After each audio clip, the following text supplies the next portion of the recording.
Good morning, good afternoon, good evening, everybody. Welcome to another episode of Call of the Abyss. Again, another reminder, this is an 18 plus stream, so if you are not 18 plus, please step away from the stream now, or else you hear the words fuck and swearing and a lot of fucking and drugs.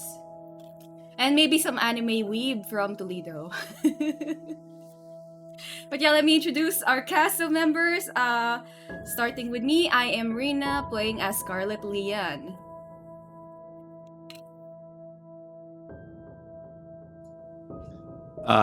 Hey, I'm Ethan. I'm playing the angry father, Gangrel Fletcher Wright. I'm Bully. I'll be playing the fun, loving, cool guy, Father Professor Toledo, Banu Hakim. All right. And I'm Lou, and I'll be your storyteller this evening. Okay. Previously on Call of the Abyss, episode 13. Well, this is going to be our episode 13, but previously, our students managed to complete the second task of the graduation, but not without strange findings. As the young ones bolted out to corner Bigby, the Thin Blood, Toledo and Fletcher investigated the dilapidated party house and discovered a secret passageway that led to a chamber underground. Inside were two staked kindred, chained up against the makeshift interiors, much in the same fashion as the Whites found a year ago. Meanwhile, Scarlett found herself stalking her prey within an abandoned train yard, only to end up in complete and utter darkness. As she peeled away from the other neonates, the shadows that inhabited this place ushered her in, welcoming the young lick with its cold, wispy grasps. After investigating through debris and broken down walls, she heard Bigby's neck get snapped gruesomely by a mysterious creature within the shadows. The silhouette of the woman then asked her what it means to be unalive, before briefly dissipating back into the void. The story continued, with the gang regrouping, cleaning up Masquerade breaches, and heading back to the academy to debrief with Miss Stewart. The night continued with Scarlett getting into some trouble with the sheriff, and then getting into some real trouble, the Toreador Primogen. Toledo, procuring a romantic interest, continued his night as well, and Fletcher doing a bit of his own feeding. In any case, we ended the session with Scarlett finding a face-down card on her bed. After flipping it over, the face of the card simply showed a black skeleton with a rod and the text at the bottom that read, "Death."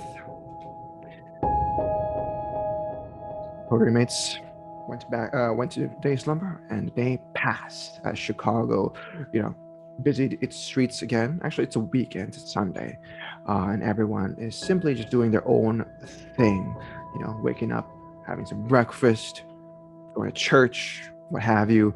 But the day eventually passes, the sun goes down, and the darkness looms over the city for the next evening.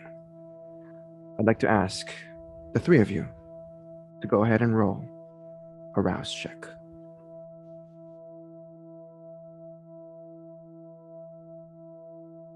Scarlett and Toledo getting quite hungry.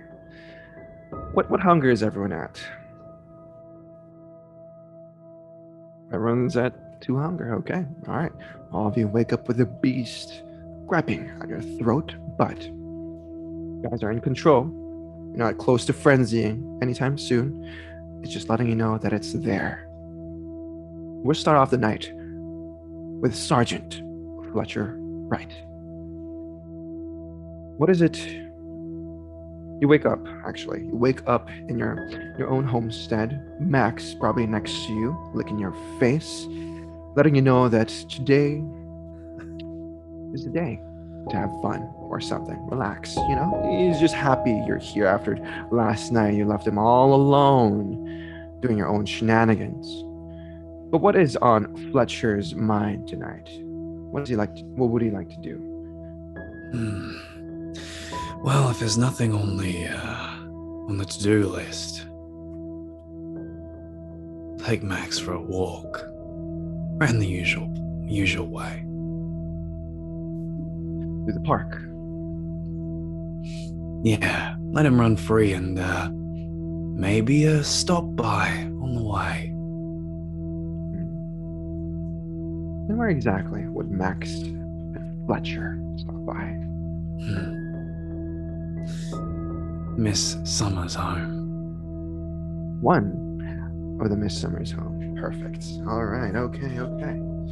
So, you take Max out on a walk after getting dressed, getting ready for the evening. I'm hoping you clean up yourself a little bit after last night, and you off to the park and see Max play around in the park and run around, do its own thing. And you manage to do this. You spend a few minutes, maybe 10, 15 minutes, letting Max roam around before he eventually comes back to you. He straddles up, gives you a few big woofs, letting you know that he's excited for the evening. You make your way past Garfield Park to where your usual spot is, where it's overlooking Miss Summers' neighborhood. You descend as you usually do, and eventually you head up at her front doorstep.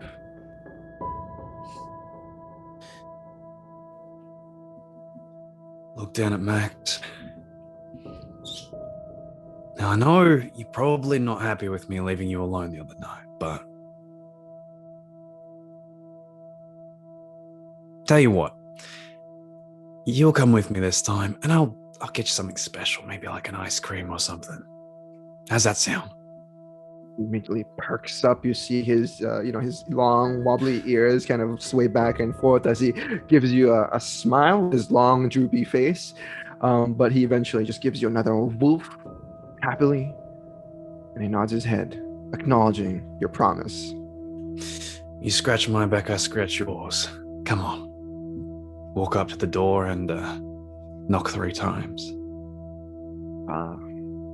1, 2, 3. Before you can even get to the second knock, you already see her peeking out through the window nearby, as she usually does. Miss Summers is, of course, very careful, and she wants to know whoever it is that's approaching her house, especially in the neighborhood that she's in. But right after you maybe touch on the 3rd time the door, you hear the few locks clicking once again, unlocking themselves, and the door only swings open as she greets you with a lovely and nostalgic smile. Fletcher, wait, what are you doing here late at night? As she kind of brushes her hair to the side, kind of cleaning herself up a little bit. Do I have a phone at this point? I don't believe. Well, yeah, you had Father Professor Toledo. Yeah, you haven't visited him yet. So no, you don't have a phone Son just of a yet. bitch. I wanted to come by and ask. I was going to get a phone, but I don't understand any of these things, and I wanted your advice, Alice. I don't know what I'm doing. Oh, it's fine. I get it. It's a Sunday anyway, and most stores are closed except for the local Walmart. But it's fine. Don't worry about it. Here, come in. She says. Step on in. Hi, Max. She says. And she kind of leans over and she kind of pats the brown hair, the soft brown hairs of Max, the bloodhound. And she eventually closes the door as both of you come inside.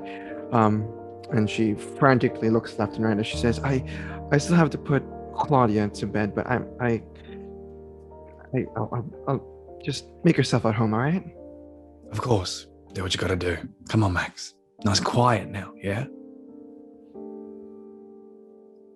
Max nods his head as he very, very politely, if the dog can do that, sit on by the foot of the nearby couch.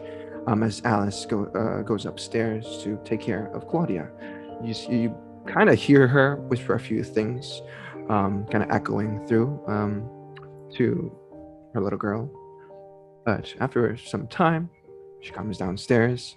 You see that she's actually changed her getup to a more presentable shirt. Earlier, she was wearing very, very loose fitting. There's a few holes on it, just shirt for sleeping. But now she's, I guess more presentable. You see her hair is now got a clip on to the side, holding it there. But yeah, she comes down. She gives you a smile.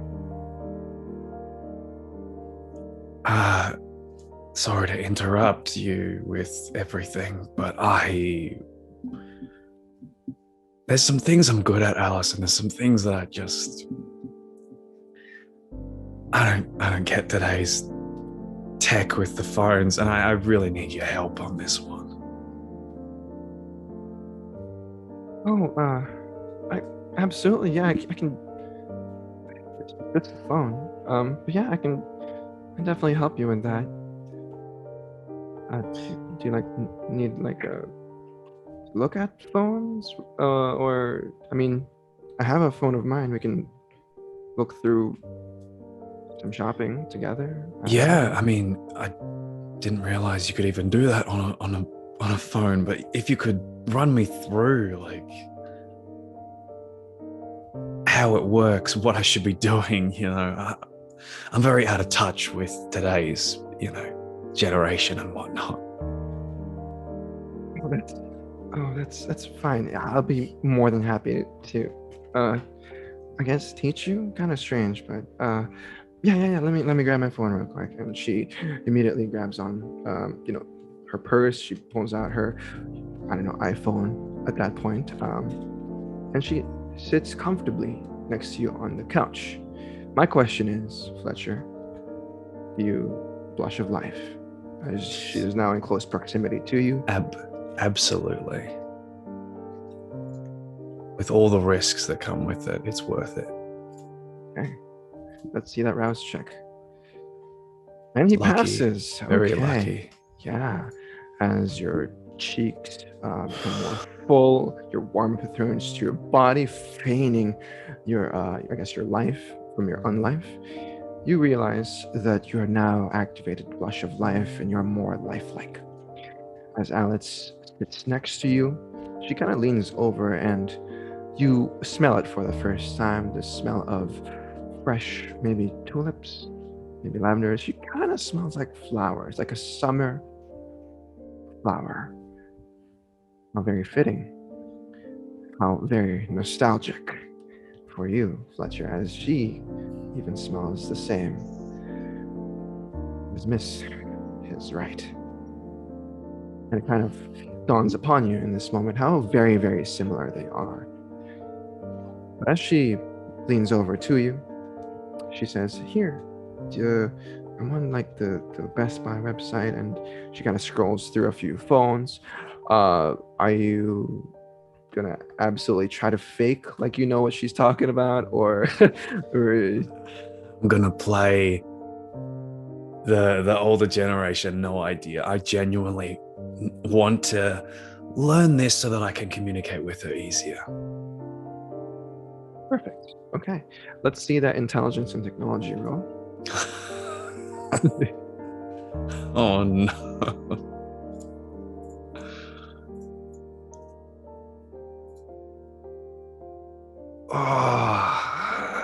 Well, I'm gonna use willpower because this is important. all right. This is not only for feigning your knowledge of technology, but this is also for understanding technology. With One success. Success. Here's what happens. As Alice begins to explain everything to you, how there are different types of phones, there's operating systems out there. There's iOS, then there's Android, and then there's other things.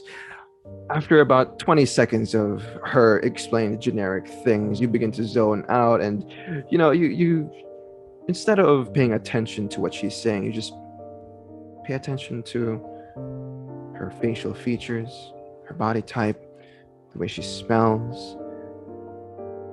And you almost, in this moment, feel enamored by her presence. You once again feel your heart flutter as she reminds you of, as mentioned earlier, wife. Well, I guess your previous lover. There are a few more minutes of her babbling and stuff. What is Fletcher feeling at the moment? I think he wants to try some subtle things, and he's feeling nostalgic. He's brought back 200 years almost. Like it's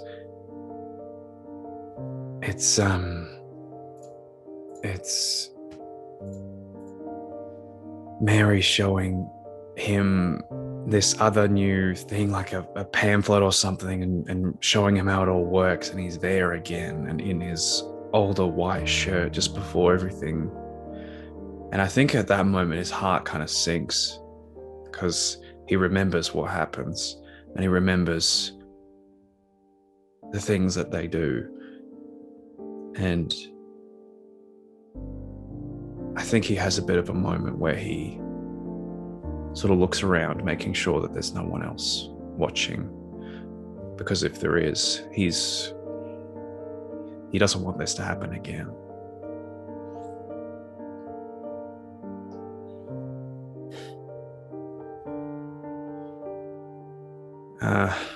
And then once the moment sort of passes, he will try and remind himself that he's here, that he's now so many days gone by, so many months. He'll try to bring himself back by maybe, as she's explaining some part of the phone, he'll reach over, sort of grab the back of her hand gently and sort of bring it closer towards him and be like, sorry, can you explain that, like, just here? I didn't quite get that, to sort of center himself and bring himself back. Oh, yeah, this is, she says, she kind of raises her eyebrow as she looks at you, but she gently smiles, adding on top of, whatever is going on, as she says, oh, okay, yeah, this is called text messaging. I don't know if you're familiar with text messaging, as you've never texted me before. Nah, I know Morse, but that's about it. That's cute. All right, yeah, and she begins to explain how text messaging works, and the night continues with Alice and Fletcher kind of going back and forth, perhaps giggling, having a good time. Fletcher, she genuinely thinks that she needs to help you, as you've helped her many times. But my question to Fletcher is, does he try to do anything else? I think if either of them say something funny or crack a joke, he'll gently put his hand on her knee. But testing, seeing if it's okay. If she reacts negatively to that, he's obviously gonna stop that. But I think that's as far as he's gonna go. It's just suggestion.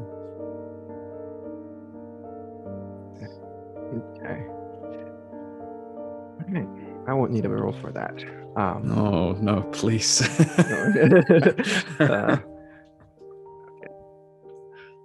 And we'll pause the scene there, just as Alice begins to, get closer and closer, and Fletcher kind of inches forward, to her, maybe, a slight bit of touching with her shoulders and stuff, as her hair kind of dangles in front of you, Fletcher.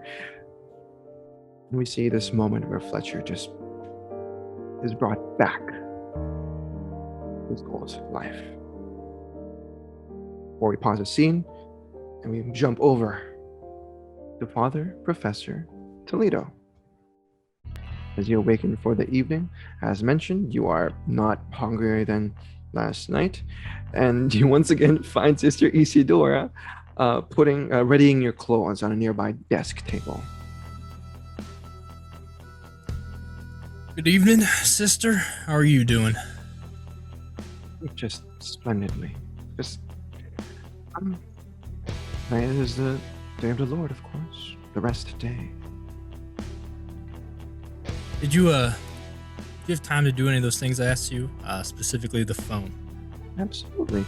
As you look over the table, you can see right next to a pile of your ministry clothing, minister clothing.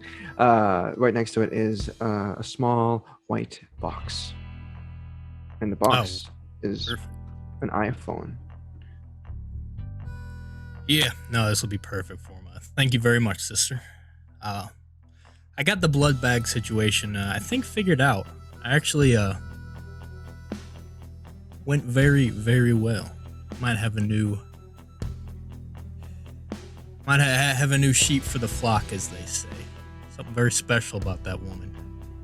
And I don't know if it's just because she could supply me with blood, but I don't know.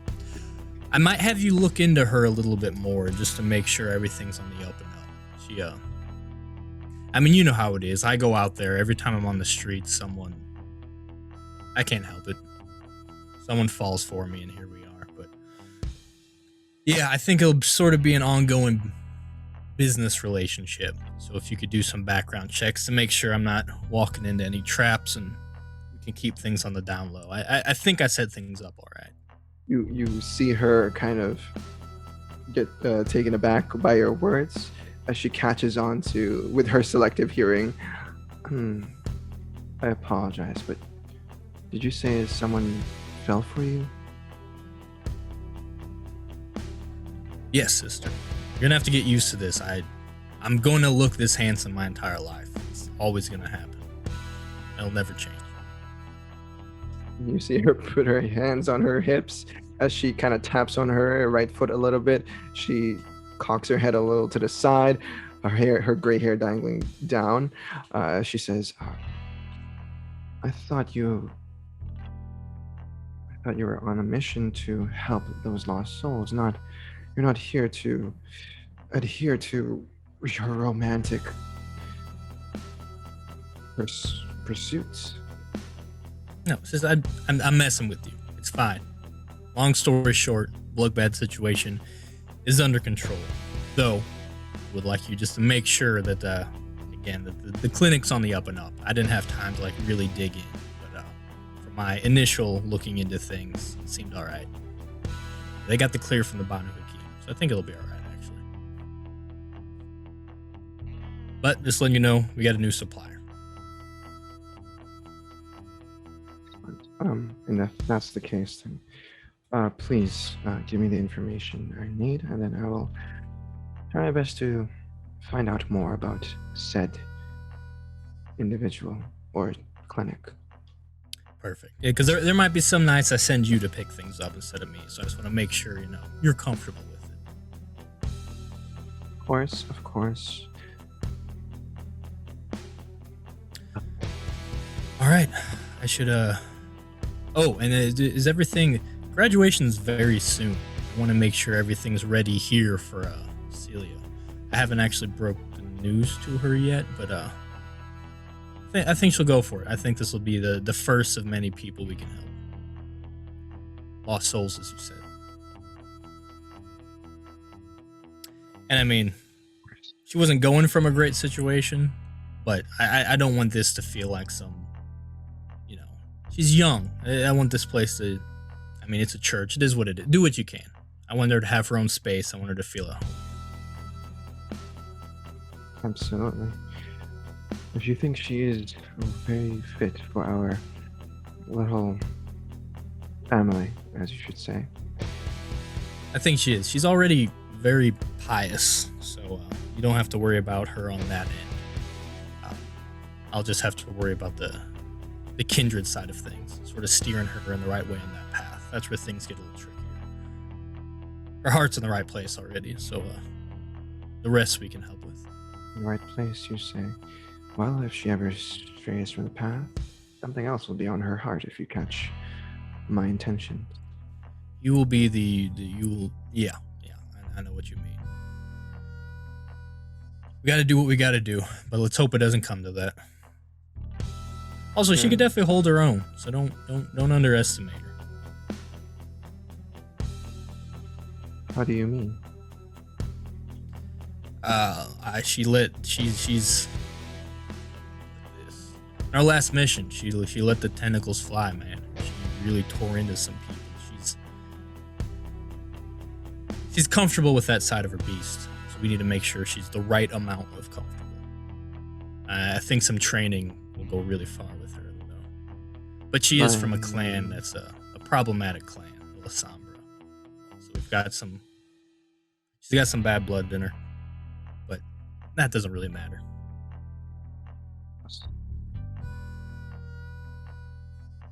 You see Sister Isidore pause just for a few moments, as this is the first time you brought up Celia's clan.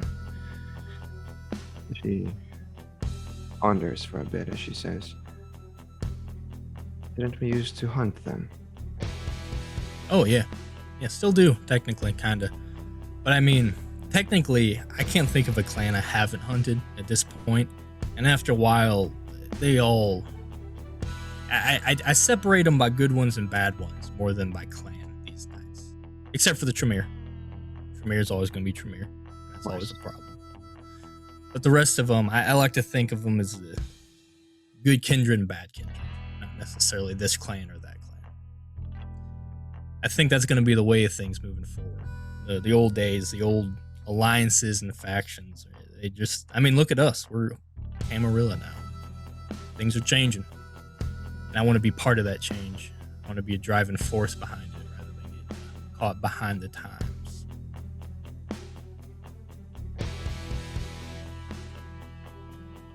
Well, I do agree with you on that. Just make sure that she follows the same faith as us. In time, I think she'll see how things ought to be. She'll start to understand how things really are. Of course. Is there anything else you'd like for me to do this evening?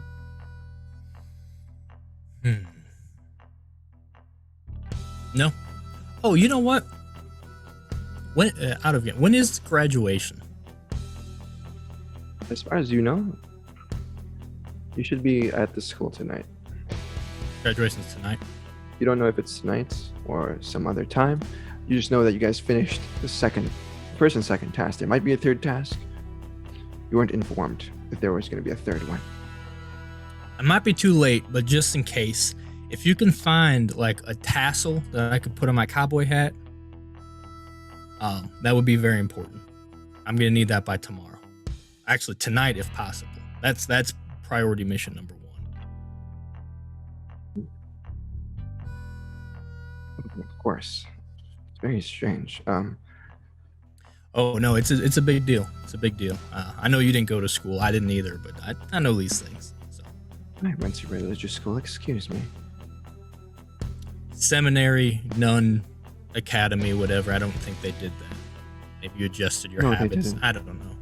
No. But yeah. No, it'll mean a lot to the students. I mean, they already look up to me, and I want them to really see I really want them to I want to present the professor part of Father Professor Toledo. So I'll need the tassel.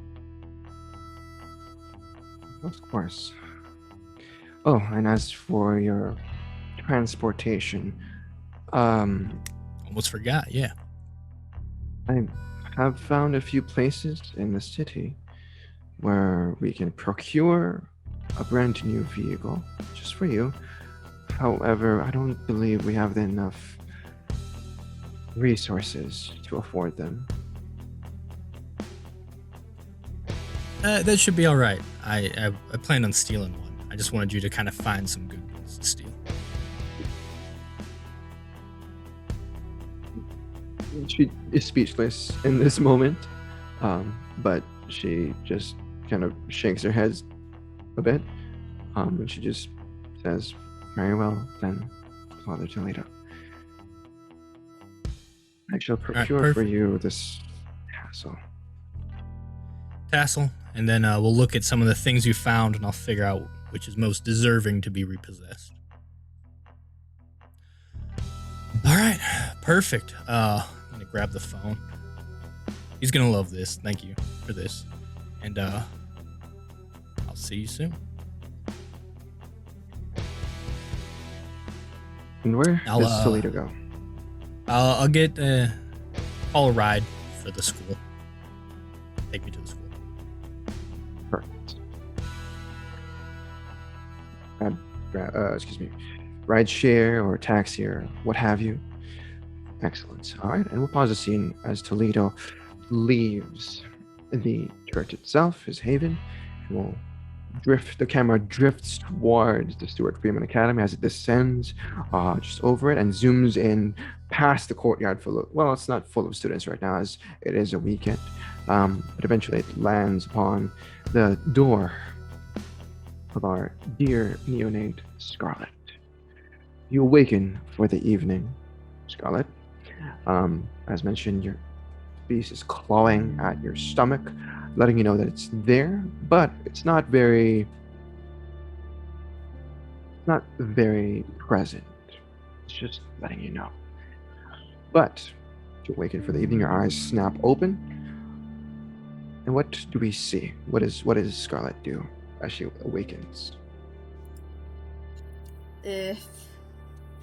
Scarlett, first of all, give me a second. Construction noises, can it be heard in the stream? Okay. Alright.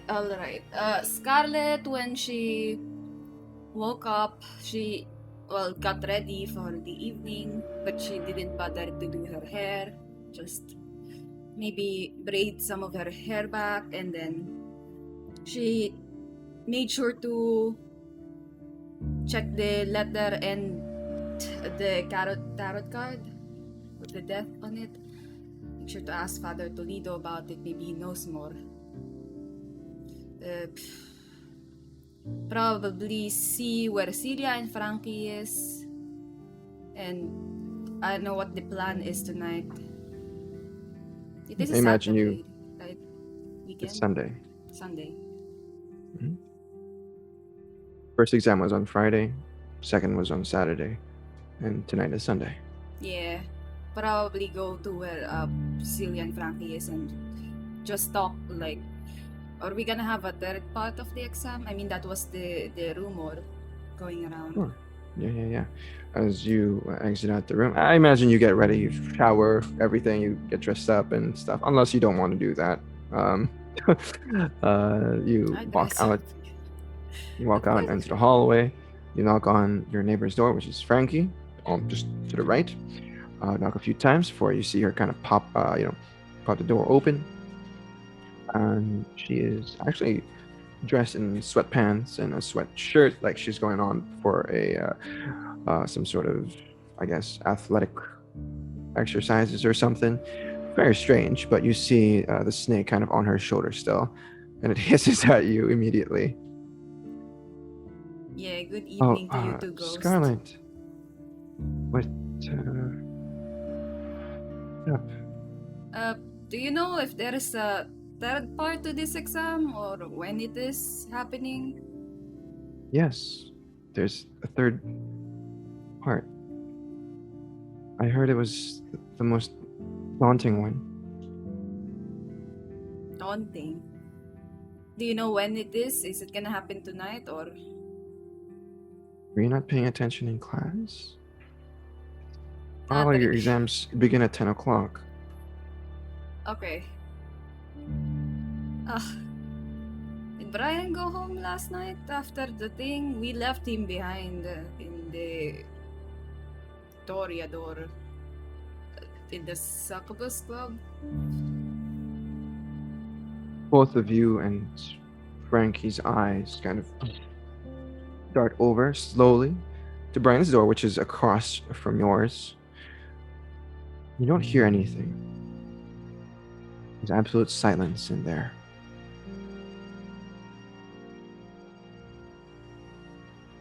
Yeah, that's concerning. I'm gonna go over to Brian's room and knock and see if he responds or not. Knock Nothing. once, twice.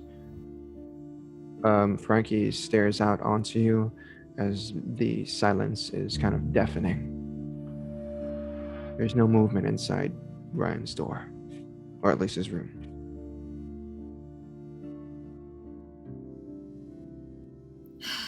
Might need to go get him at that place again. Do we have time to go there or? Well, it's around after getting ready. Because you woke up at around 7:30. It's around 8 o'clock, 8:30 now. You might want to stay here unless you want to be late for your exam. It's up to you. Yeah, no, I don't want to be late. But Miss Naomi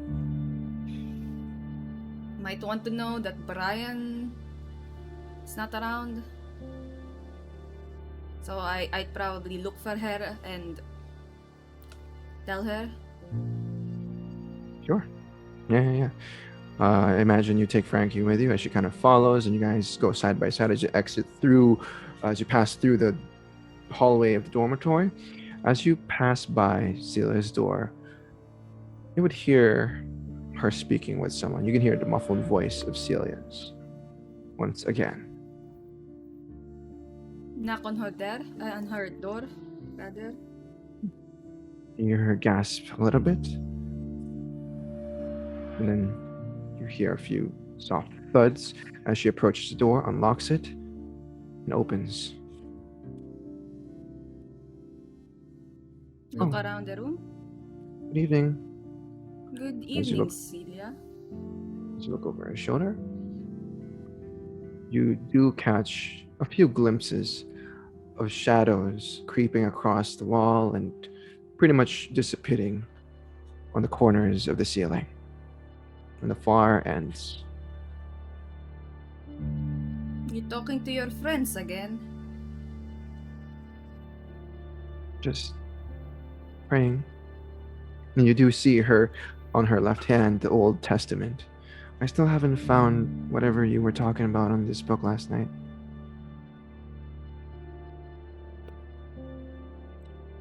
You can ask Father Professor Toledo about it. I'm I went pretty through sure. it, but What a do few you times mean? now. There is a lot of sex scenes in that book. In adultery and No, Scarlett, what are you talking about? Don't talk about the Old Testament like that. That's rude. there's even somebody stealing somebody else's wife in there. Sending their husband into battle so that they can take the wife. What are you See, talking it's a about? very, very steamy book for me. This is Scarlett. I think you have this confused with something else. I don't like the way you're talking about the Bible now. I'm gonna tell Father Professor Toledo. Okay. I'm also Ask gonna him. clarify with him about whatever you were talking about. Yes. That's called blasphemy, Scarlett. That's not allowed. Of course. Ask him about how. Ask him for sex education. And then I say that while I'm pulling her outside and then pushing her to where Miss Naomi's library is. Wait, stop! What are you doing? And she kind of just shut her door, and Frankie just kind of shrugs. And as the three of you kind of walk out towards the hall, end of the hall, into the private library, you see a few students just mingling nearby. And yeah, you open the door to Miss Stewart's private library. And you find yourself in an empty classroom. No. Miss Stewart is not around. Do you guys know where else we can find her? Celia? A bit too early, Scarlett. Oh, she's not awake yet. Maybe she's around. We just don't know. What I do actually don't know where she teachers do? sleeps. What do teachers do when they're not teaching? Read anime? Read manga? I don't know. Yeah, Toledo is not exactly the best example for this. I don't know what you're talking about, Scarlett. I think he's a really good professor.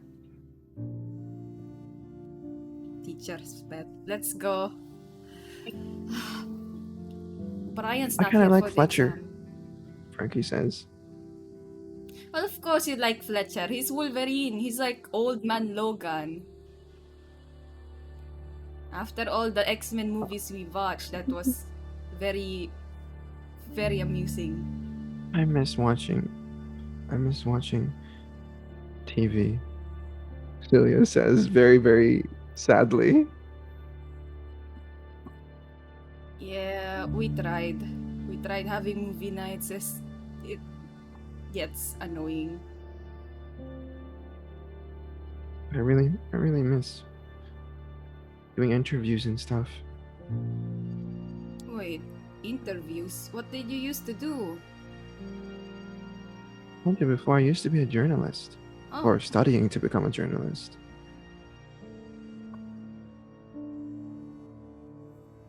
then what happened? She raises an eyebrow as if you don't realize what she's talking about. Hello? I know, but the details of your embrace is not. You're not really open about it. Neither are the two of you, Celia says.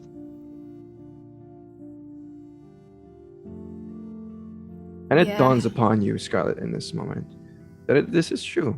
For every kindred you've met so far, no one has been very detailed about how they were embraced or why they were turned. They just were just turned. And it's a very common thing.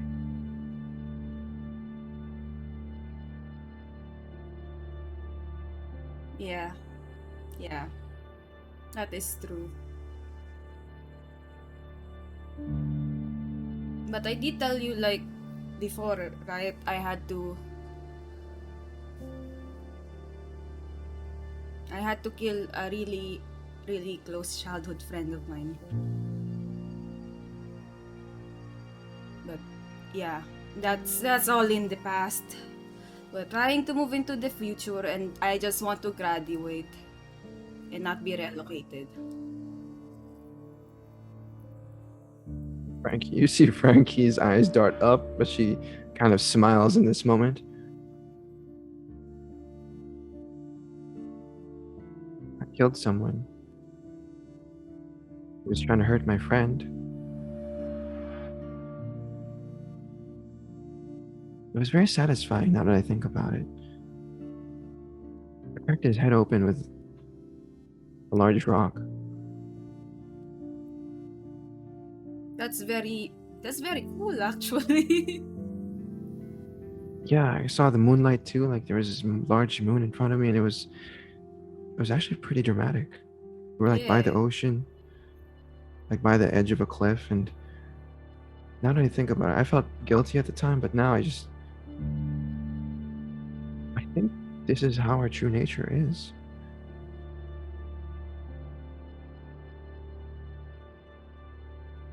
What are you trying to say? That our embrace shows our true nature? More like it brings out who you truly are, Miss Leanne, as you hear Miss Stewart approach you all from behind, speaking about kindred activities in public.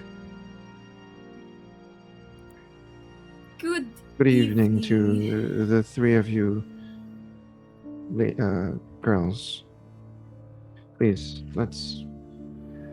Where's Mr. Thompson? Brian. I turn hesitantly to the other girls, and then he got left behind with the Toreador Primogen. Miss Triabel. Yes. I was not informed of this. Concerning indeed. Bear with me one moment. As she kind of turns around, you see her long black braided hair. She's as let me go ahead and mention this again. She's wearing what seems to be a librarian's outfit, like a white top, some black slacks, heels. As they kind of clack away, she exits the library, and as she does, she opens the door. Right across the courtyard, if you care to look, you would see our father, Professor Toledo, just arriving for the evening. Oh, Father Toledo, she says as she meets eyes with you, Toledo. Miss Stewart, How are you this all evening? right? I'm good. What's on the agenda for the evening? I understand there's another test. Figured I'd be here for a moral support. Of course, yes. Tonight they will embark on a very difficult journey to test all of their knowledge and what they've learned since the very beginning, since their embrace. I'd like you to, once again, chaperone and look after them, observe what they're doing. I would be happy to. Yes. Keep in mind that if this is the most important one of them all, so please,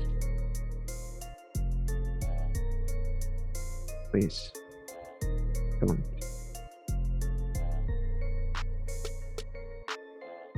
allow them to fail. But don't help them either. If that makes any sense. It doesn't, but I'm reading you loud and clear. If they do fail, let's just say that they will need to take part in certain extracurricular activities to make up for their lack of attention throughout this year. Well, let's hope it doesn't come to that, because I am ready for them to be out of here, as I'm sure you are too. Especially some of them. I'll glance at Scarlett. Well, if this is happening soon, I guess Yes, I'm gonna round them up. I just need to make a quick call to Miss Triabel in order to make certain inquiries, as Mr. Thompson did not return from the previous evening. If you'll excuse me. Yeah, and I'll let her go. Okay, she walks away, but leaving you free to go and interact with the students if you choose to. They're just inside the library. Yeah, I'll head in there. All of them are there. Celia, Frankie, and Scarlett, just the girls. What's this I hear about Brian not being back? We sent you a text last night. Yeah, that you were cleaning. You didn't say Brian. Something I happened to said Brian. Annabelle made us clean. Annabelle made Brian clean the floor with his tongue. Made her lick the floor clean. And he's probably still there, cleaning. And y'all were all right with this. What do you expect us to do against a Primogen? Did you tell Miss Scarlett? Is she aware of this? Miss... Oh, not Miss Scarlett. Miss Leanne. Not you are Miss Leanne. Miss Stewart. Don't backtalk me. Did you tell Miss Stewart? I told Miss Stewart that Brian was still there, left behind because of Miss Annabelle. Oh, well, hopefully she goes and says something. That ain't right to treat you guys like that. At least not yet. Yeah, we. Although, you know what? Really Does he deserve it? Because Brian could be a real shithead sometimes. He was very angry at the whole city shutting down thing, Frankie says. Oh, so she was just punishing. Why didn't she punish him for that? That was Scarlett's fault. Well, he was late. No offense, Scarlett. Oh.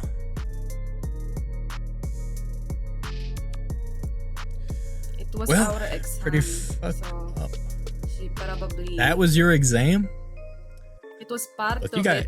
That's the consequence, unfortunately.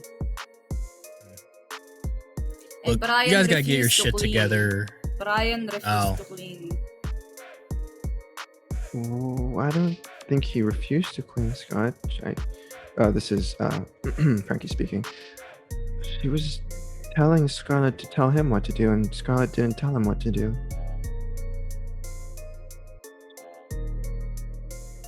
Either way, it's fucked up for anyone, especially Primogen, to make a bunch of fledglings do that. I mean, that's very kindred of her. That's what people do. It's all power plays and them trying to make themselves feel big and bad by making you guys feel Felt small really and embarrassed worthless. with all the Toreador watching us. Yeah, I mean that's what Toreador do. They just gotta embarrass you and try to make a whole stink. The trick is to not give a fuck. If you don't give a fuck, they can't do that much to you. You look at me, you look at Fletcher. You think we could be embarrassed by a Toreador? Hell no. We don't give a fuck what the Toreador think. I understand you don't have that. You haven't really earned that yet, but you'll get there. But you see what sort of people they are. So think about that next time you interact with them. But isn't she Toreador? And Frankie kind of points at Scarlett. Yeah, and you gotta see it sometimes, can't you? No offense, Scarlett. They're super mean. I don't Mhm. like them, Celia says. They're mean. They call you names. They call you a weeb. Yeah, that's all. This is Toreador bullying 101. I'm just Oh, stating what they do. facts. Oh no! Oh, I Father try to Professor cover Toledo. like Celia's mouth. Like no. Anyway, Scarlett says, FPT. We're gonna. Do you know the third exam or anything about the details? I do. I know all the details and I know all about it, but of course I cannot tell you. All I can say is that it's very important. So please get your head right. Maybe start getting in the zone now. Take this one very seriously. Because obviously first exam was a mess. Second exam, you all did very good. So if you do good on this last one, I think you're set. So it's going to test everything you've known, everything you've learned since you've become kindred. So really sort of get into that mind palace of yours or whatever. oh no. Hmm. Frankie says. Does that mean we have to kill someone again, or? Frankie, again, I can't tell you what it is. I'm just gonna say, what do you mean kill someone again? What does that have to do with? Is that what you've been? I've taught you. Never mind. I can't tell you anymore. Because I'm cool. I've already told you a little bit, but that's Probably all. doesn't know it. What was that, ma'am? I said you're very cool, Father Professor Toledo. Yeah, I know. You don't need to repeat what everyone here knows, Scarlett. You're wasting our time. All right. Well, everyone. Scarlett says there's other stuff in the Old Testament that I thought was very blasphemous. Like what?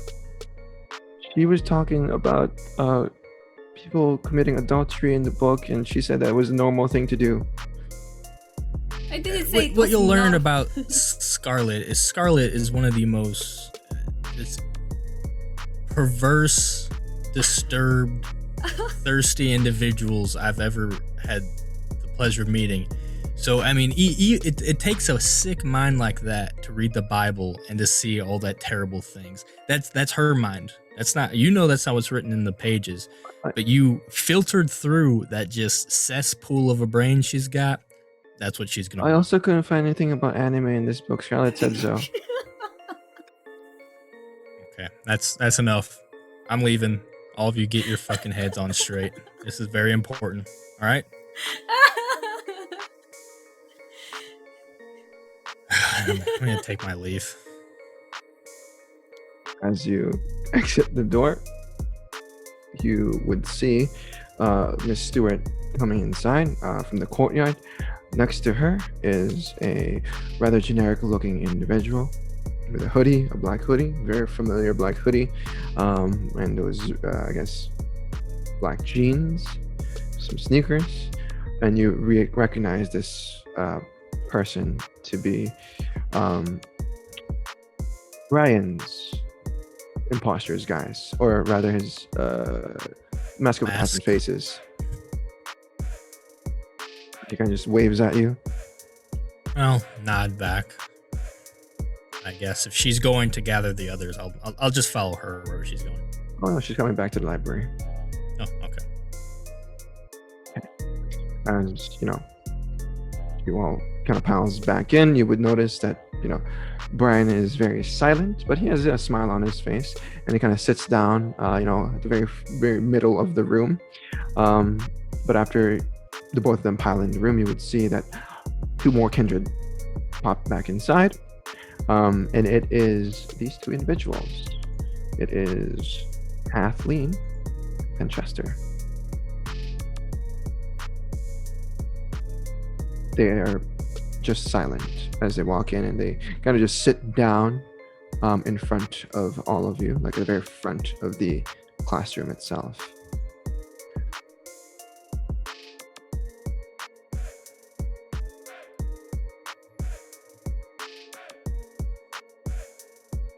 Brian and the other neonates are just they don't even look around. They just heads down on the desk, on the table, wordlessly. Not just wordless. Miss Stewart then, kind of walks in front of everyone as she says, "Third test. We'll test all of your knowledge regarding your kindred on lives. Physical exam is finished. Your social exam is finished. But tonight, we'll test all three.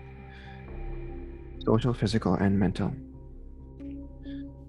All of you have done well so far to stay alive this long, but everything you've learned, everything that you've accomplished so far, will now be riding on tonight's task."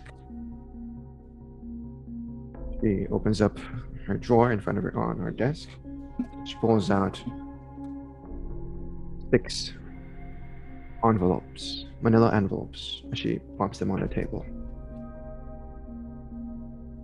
"Father Toledo, if you may, distribute these to our students.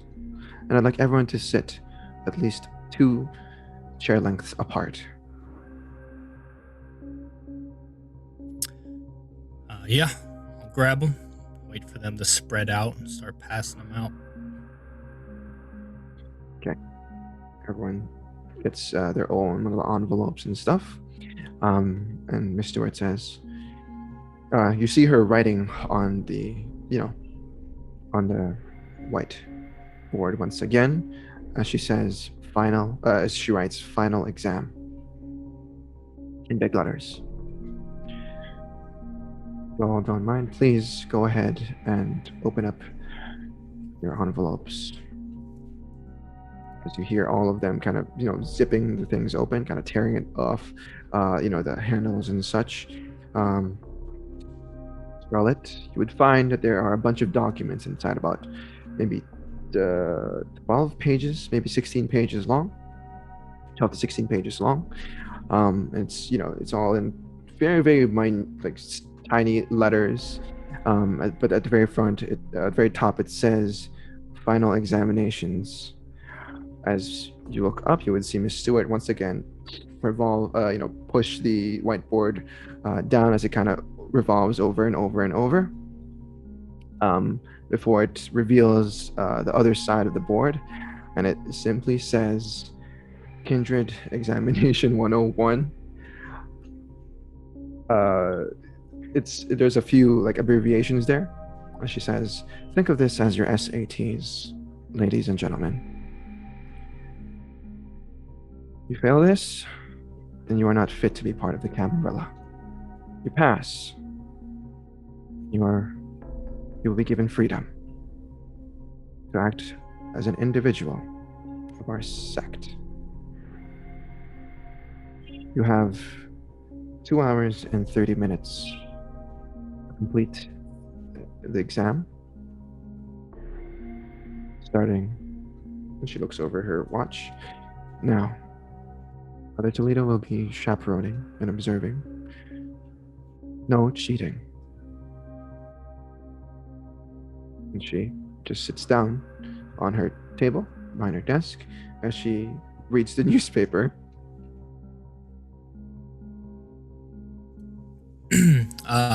Toledo's gonna step away out of sight from everyone for a moment. He said, "I'll be watching. I'll see you, but you won't be able to see me. So don't let me catch you slipping up. Now I'm gonna obfuscate." Perfect. Let's see that rouse check. I imagine you're also activating Silence of Death. Quiet, super sneaky.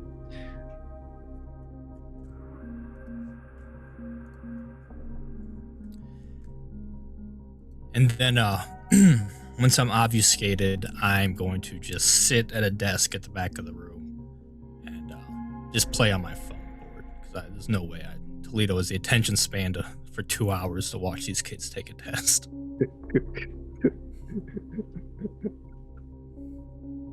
Well, if you're not paying attention, well, actually, you should. Occasionally he'll look up. Occasionally I'll like whisper in one of the students' ears when I get bored, like, "You sure that's the right answer?" So, make them think I'm... The fucker. What's okay? So either what's an investigation or what's an awareness for this next 2.5 hours. And Scarlett, let's make a few rolls for you. First would be intelligence and academics. I'm gonna rouse because I really want to catch someone if they are cheating. I am going to rouse my blood for academics. Get hungry.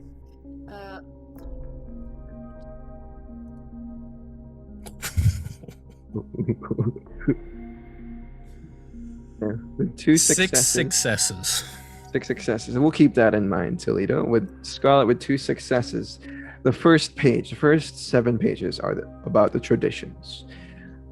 I'll give you this: with your 2 successes, you've learned a lot about them. You know exactly what they're about. First question is, what is the first tradition? The second question is, explain the second tradition. Third question is, what do you do if the first tradition is broken? Pretty much the masquerade and what you do, the very first thing. But the first 7 pages are all about the traditions and how you handle them and things like that. Obviously, you've learned hospitality domain. You're very familiar with that, especially the masquerade. But there is something that's unclear to you. Maybe perhaps because you never got to experience it properly, but it is progeny, siring, and things like that. You don't exactly know, how to handle your sire, how your sire handles you. You didn't have very much time to learn much about kindred relationships other than Toledo and his sire.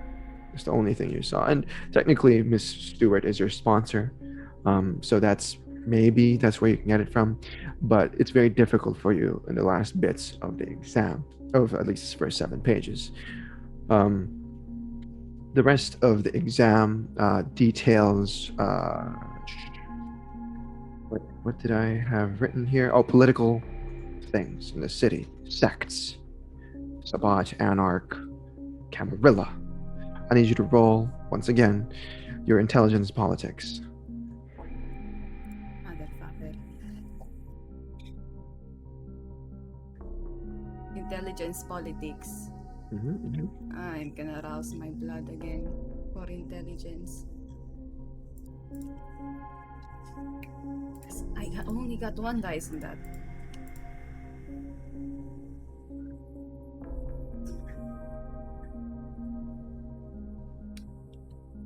That is 0 successes with a bestial failure. I need you to roll a 1d10. Toledo, you're gonna see this. With your 6 you know, let's just say you're passing over Scarlett as she's now having difficulty, answering the second portion of the test. A 7. What is a 7 do? Let me see. Compulsions. 7 is harm.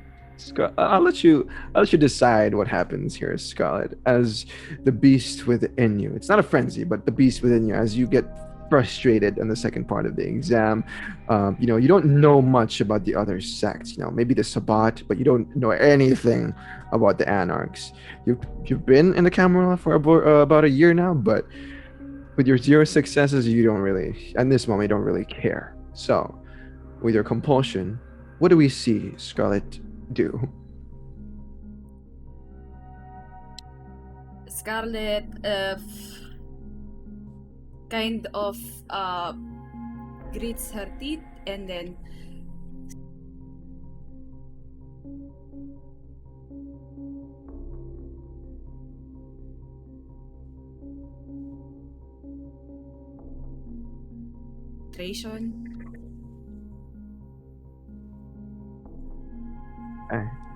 As the pen kind of snaps in her hands, and you see the shards of the pen kind of, ingrain themselves within Scarlett's palm. Toledo, I need you to roll. Make a roll here. What's an insight? And this isn't just for seeing something, but understanding. 0 on the rouse check. Okay, yeah, you feel to get a little hungrier this time. What was it? Insight and Wits and insight. Witsight. Witsight. it's like what God.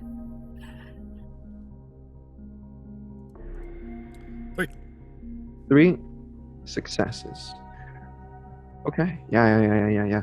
So, as you look over her shoulder, you notice that Scarlett, her eyes kind of dart left and right as she snaps the pen in her hands. The shards ingrain themselves, as mentioned, and she starts bleeding from her right hand.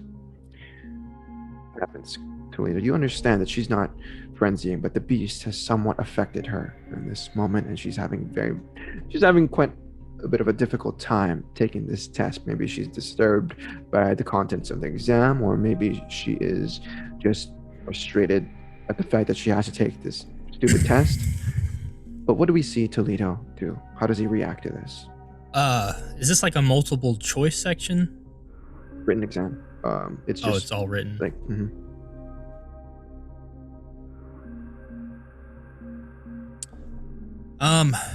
Well, while under obfuscate, I can still write things without breaking it, as long as they don't interact with the person.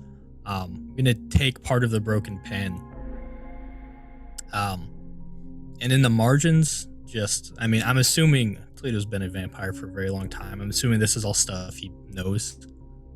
I'm just gonna write a few notes, just a few helpful keywords next to some of the things to maybe, obviously I can't write the answer for, but just like write a few words here and there next to some of them to sort of help get her mind going, get her on the right track, and help her cheat a little bit so she can pass and so she doesn't lose her mind during this test. Okay. All right. Scarlett, you notice that on top of your sheet, or maybe to the right of it, the pen is now writing a few things there regarding the key items of the Sabbat and the Anarch and the Camarilla, independence, things like that.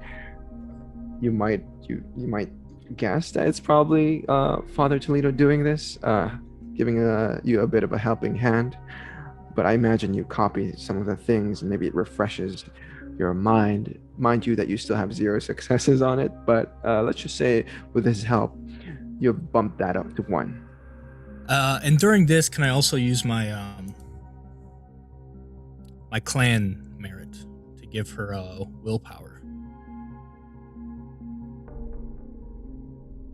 The thing is, she doesn't have any. All of her dice are hunger at this point. Oh, of course. Never mind.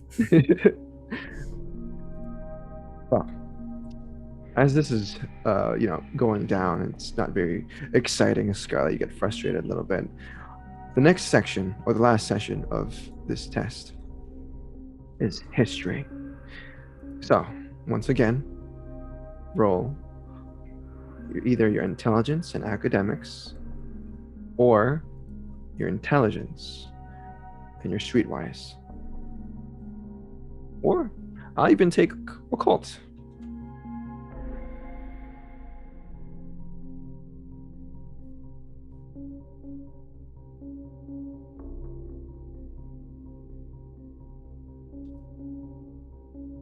Okay, yeah. With 2 successes, you see the questions asking about the history of kindred, Carthage, the relationship between, how the Sabbat was born, things like that. And of course, this is a little too deep for you, Scarlett, as, you guys just briefly glossed through it, just the founding of Camarilla, things like that. And you guys didn't really go into the, the lore itself, but you managed to answer a few questions here and there. It is a written exam at all, overall, and you are able to come up with an essay regarding the questions. Yeah. But as this is happening, we're going to go ahead and pause the scene here as we dart the camera over to Fletcher. Right. It's been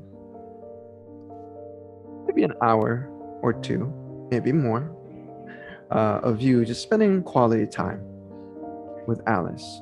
A few tense moments here and there, as your shoulders kind of touch, and she shyly, scoots away from you.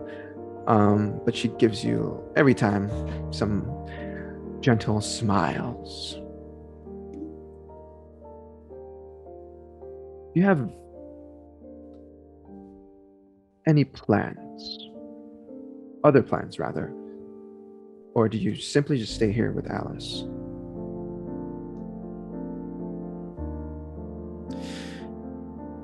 I've just recently fed that one.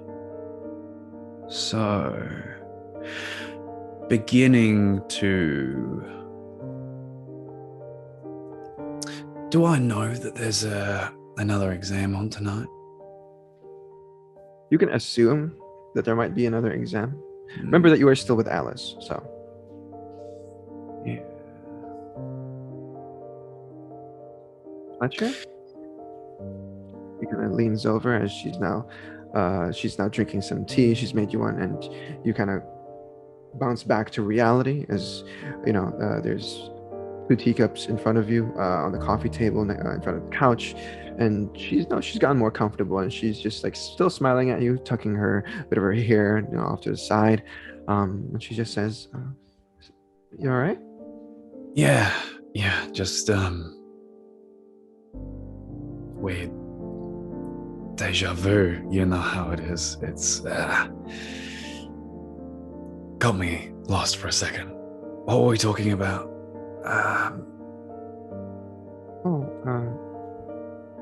You were just talking about, well, TV, your favorite TV show. I asked you, and you took a minute there too. I was wondering if you're all right. Do you have a headache or something? I have some Advil. No, it's all right. It's nothing. Favorite TV show? Maybe Lassie, I think, was the last one I watched. You would like Lassie.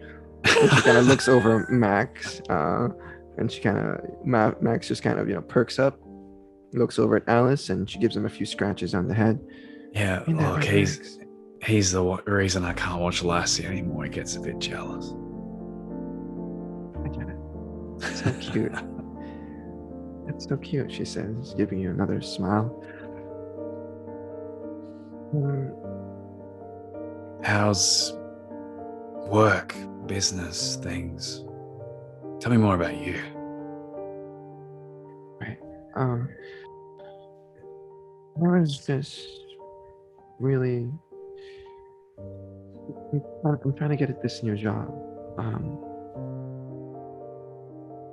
Downtown, at a place called the Diamond Yama. I'm applying to be a receptionist as a night shift job. Because I really need more hours. I have a a child growing up, and it's with rent and everything in this neighborhood. I really want to move out of here, and I think working downtown, there's better pay, although the traffic's terrible. I guess it's more dangerous with all the bomb threats going on, but still, I want to make life great for Claudia. It's just been a rough few years, and I don't know. It's just my goal right now to be a good mother. Yeah, you didn't realize you wanted to move all that way. And Diamond Yama, I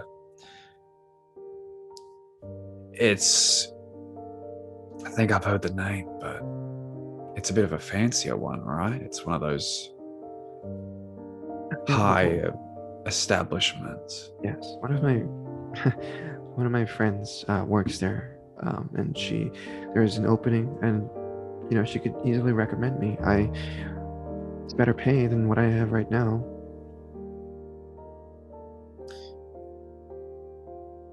I say go for it.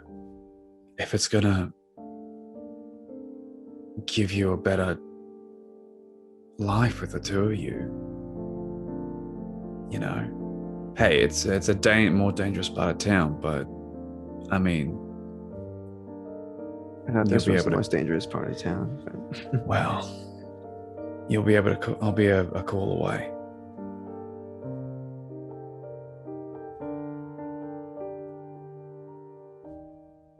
this moment of silence lingers here as her crystal blue eyes just kind of drift from yours to the teacup she's holding in her hands. She takes a nervous breath, as if she was gonna say something, but no words come from her mouth.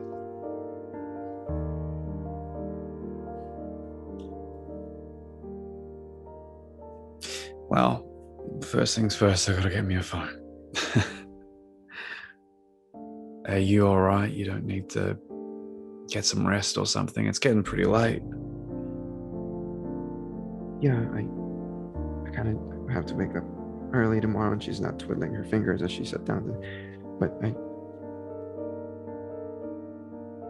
listen, I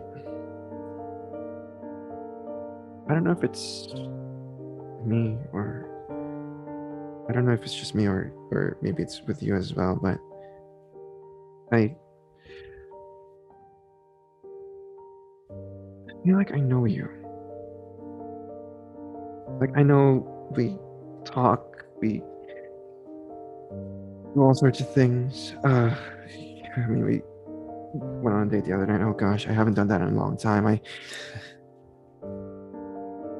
But I don't know, there's just, like, I know you. But that's very strange because I've only met you a few years ago, and I don't know. I sound stupid. It's stupid. Nah, that's. I feel the same way, Alice. I don't know why, but I feel like I just know you really well, just without even knowing you, if that makes sense. You.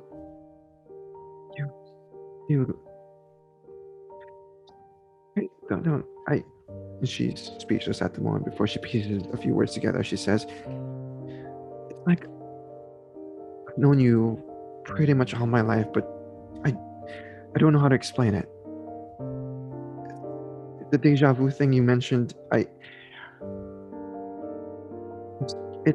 feel it too. At this point, Fletcher's gonna drag his chair a bit closer or like stand up. When do you get this deja vu? What do you? Sorry, it's. I'm just trying to understand it myself. You're What do sent. you? You're sent. I usually, okay, don't think I'm weird, but usually my type is, the clean-shaven, kind of nerdy guys. But I don't know. It's just.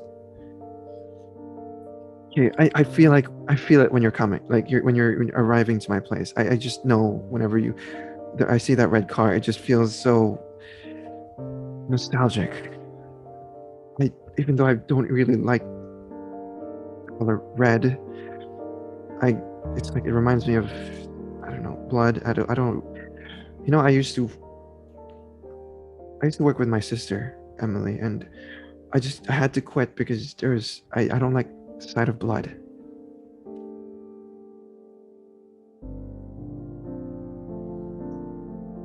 Yeah, that's right. We were at the clinic just the other night. We may wanna. I can't. I just don't know why. Ever since I was a kid, I've always been squeamish about blood, and I know it's kind of stupid because I did go to medical school. Yeah, I remember. Does this happen often, or is it just when I come over? Because you're describing exactly how I feel as well. It's weird. I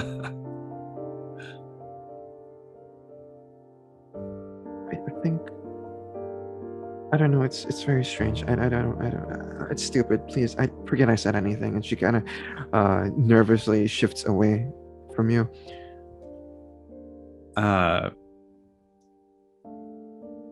Just sit facing towards her and just say, I don't think it's stupid. Alice, I don't think it's stupid at all. Like, if it was one of us, maybe we'd be crazy, but the fact that it's both of us, we can't both be wrong, right?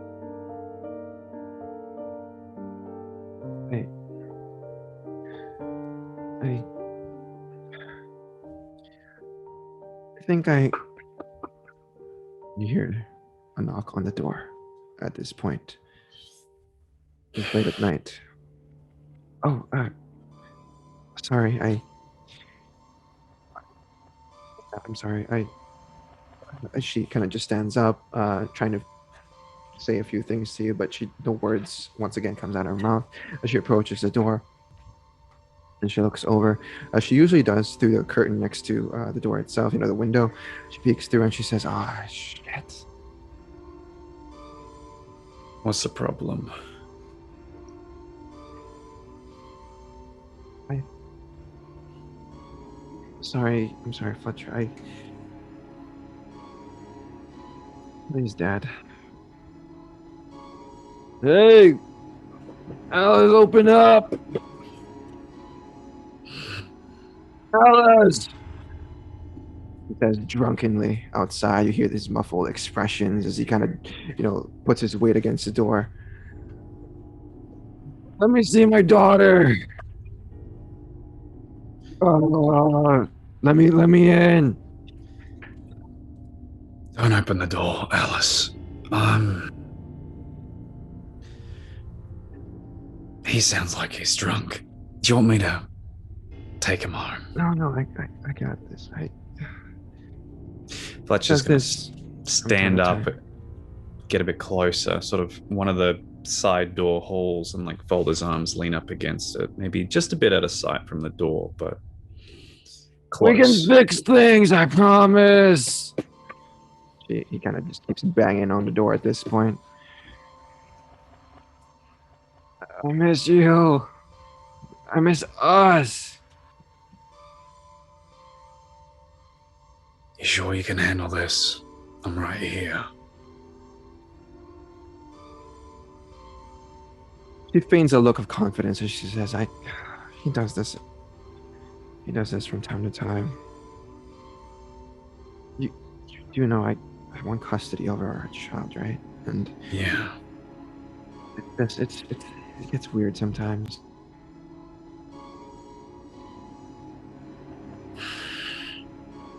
I'm right here. If anything happens. Come on, we can have our 2-minute dates again. It's fine. It's fine. Please.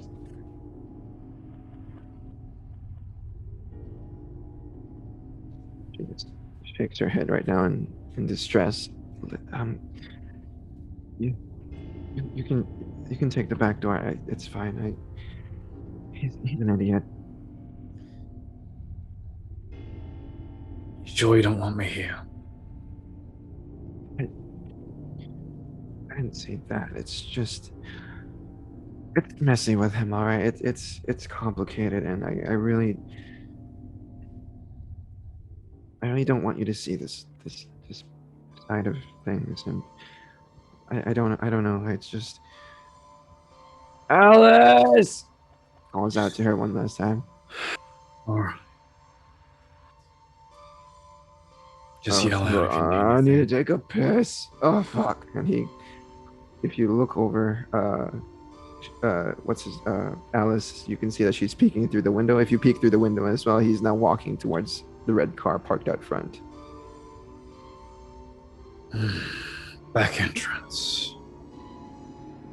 Gonna take the back entrance, but gonna stick to the part of the house where there's no curtain outside and where I can sort of get an angle to what he's doing, what he says, what is said in general.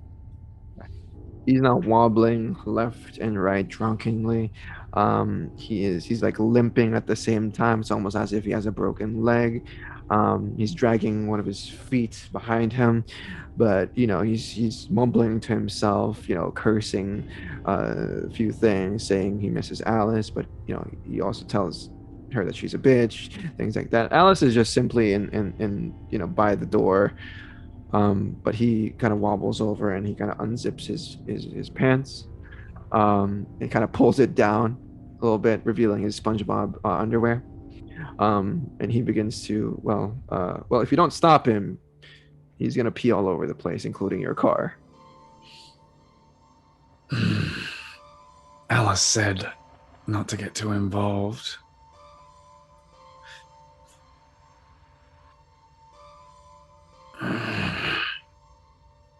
Hey, who the fuck's car is this anyway? Oh shit! Oh, she's got a boyfriend now. Fuck that it! guy. I'm gonna walk up behind him.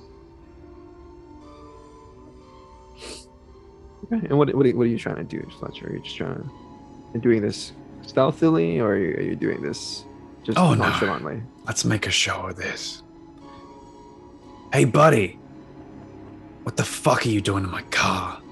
Oh, hey man, what's up? And he kind of points in your direction. He faces your direction. You see that he is now, and he's just urinating.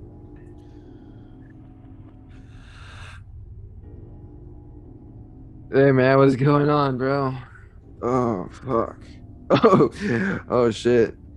And you can see that his streak of his pee is kind of arcing over in your direction. Yeah, this is not how one marks their territory, buddy. We don't do that no more. Oh fuck, bro. I never had a rough night. It's just Yeah. Just I got whiskey dick. wrap that up and I'll take you home. You see, as you begin speaking with him, you see the door. You hear the door, front door of Alice's place, kind of open. She says, "Oh no! Hey, I'm not sure. You don't need to." And she kind of just begins walking in that direction very frantically. It's all right. It's all right, Alice. This drunkard seems to be in a tough spot. I just want to help him out, take him home. Yeah, what he said.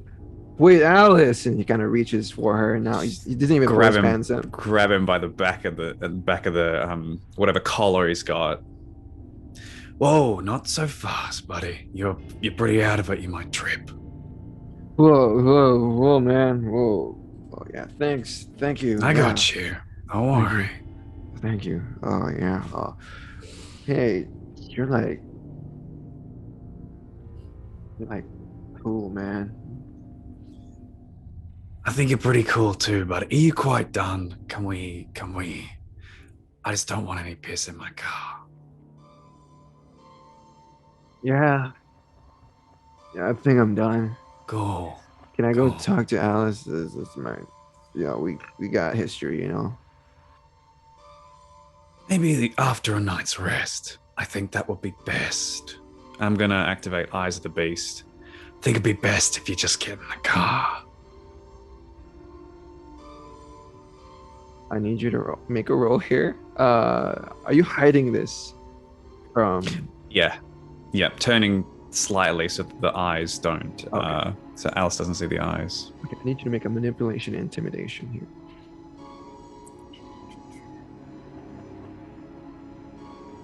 Alice, I just want to talk. Hey, buddy. Whoa. Hey, let me talk to my ex. All right, let me talk to her. He kind of just mumbles under his breath. 2 bonus dice. So it was manipulation, intimidation, was it? Yes, sir. And I get 2 bonus the Beast dice because gives you Eyes of the +2. Beast. Mm-hmm.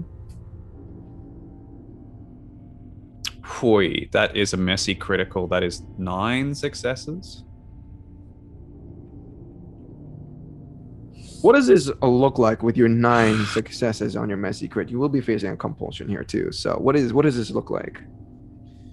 It's his entire body sort of shifts in this way. It's like you can feel that it's not a human at all in this moment. That he hunches over, his fingers almost sort of extend slightly, I reckon, and like become a bit more,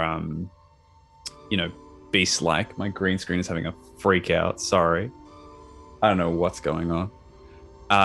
It's your 9 successes. You're This intimidating us now, is the bleeding through clan technology. compulsion. Like,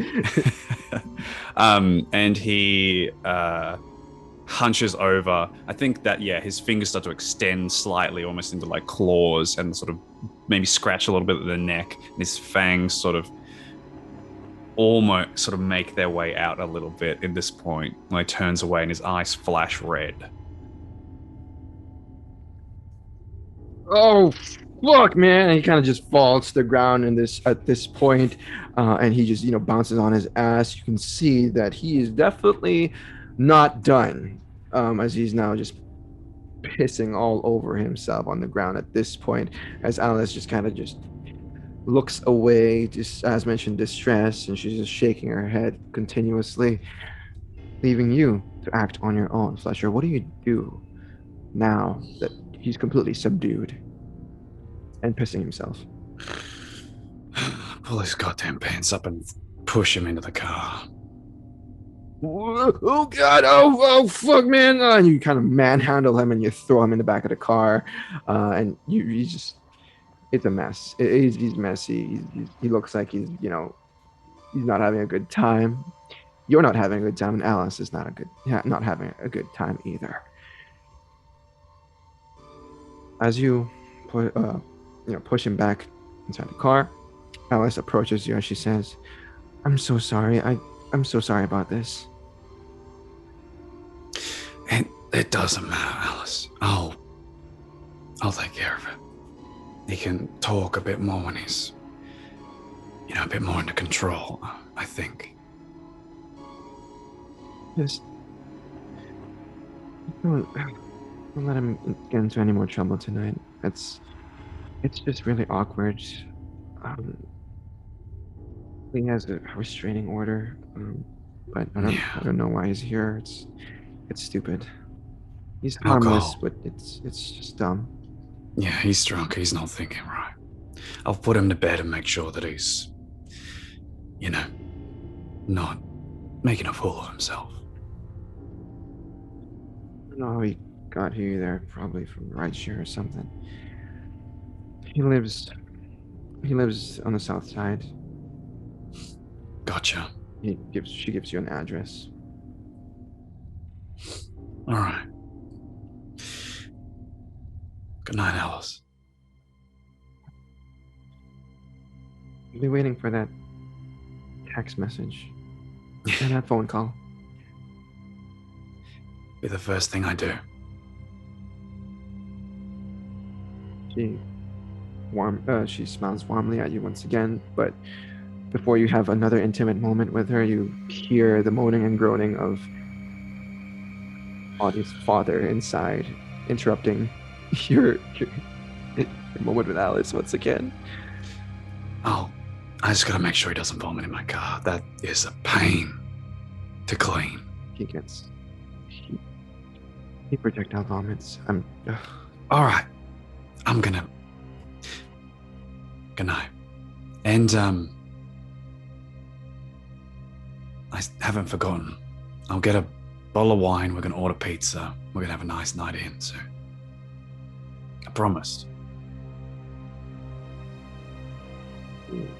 Excitedly nods her head as she gives Max a big hug. And as you take your leave, Max just piles in the passenger seat. Max kind of just looks over, the back seat, looking at the drunk dude, and you can definitely see him shake his head as well. Yeah, I don't like him either, Max. Let's take him somewhere quiet by the bay, maybe south side.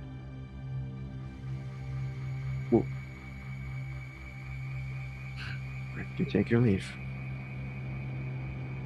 What do you plan to do with this individual, Fletcher? You can do a number of things.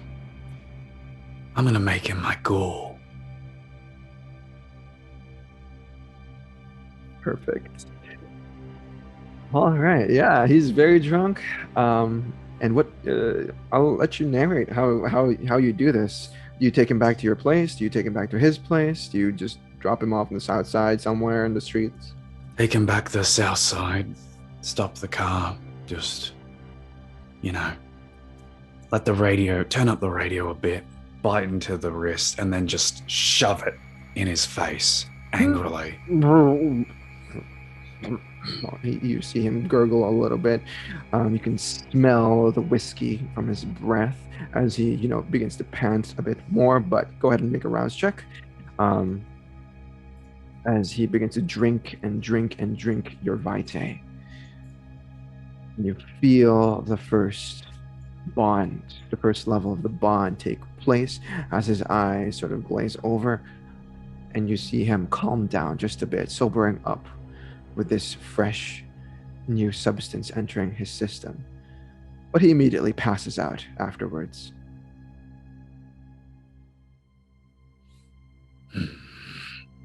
Just push him out of the car and drive away. Okay. Miserable wretch. Max approves, giving you another wolf, and we see Fletcher take off for the evening.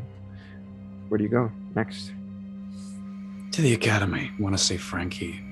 Make sure she's doing all right. Perfect. All right, and as we see Fletcher dart over in that direction in his red vehicle, we'll bounce the camera over back to Scarlett and Toledo. I believe Scarlett was having quite a difficult time with the second part of the exam, but the third part of it, the third written test, the third portion of it, was okay, decent. You have decent knowledge regarding the history.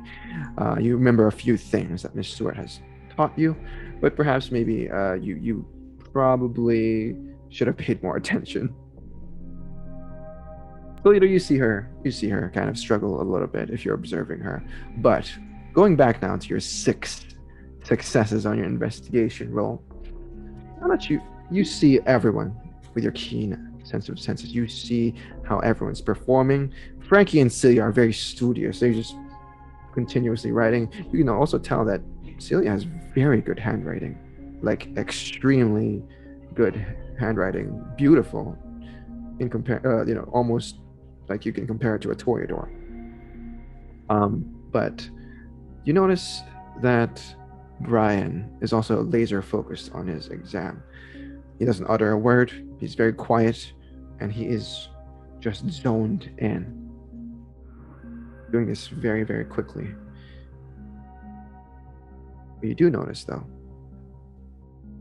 6 successes, is Chester, who's boldly looking over his left hand while he's writing, with his, on his right hand with the pen, and then he kind of just cups it back and looks over it, writes a few things, looks over it, almost like he was copying something from his palm.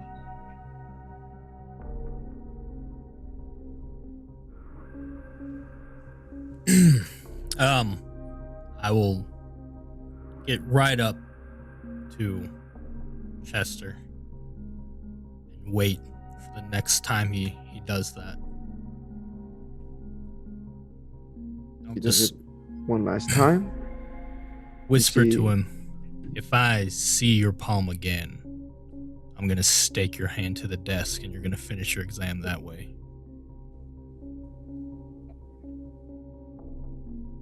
He just kind of puts it back on the table, his hand. He plants it, and he continues his test.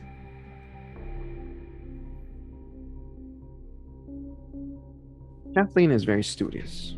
You see her right, a few chairs apart from Chester, and she's completing her test very, very well. And with your 6 successes, most of everyone here, except for Chester, is just doing their own thing. Everyone's doing just fantastic. Everyone's doing how do you say this? Nothing is going wrong until everyone gets to the last page. On the last page of the exam, Scarlett, very top hand side, it says follow the instructions below to complete this test. As you look down, you see that it is completely blank. There's nothing written. There's no instructions. There's no symbols. Nothing. I try to hold it up to the light. Hold up to the light. Nothing.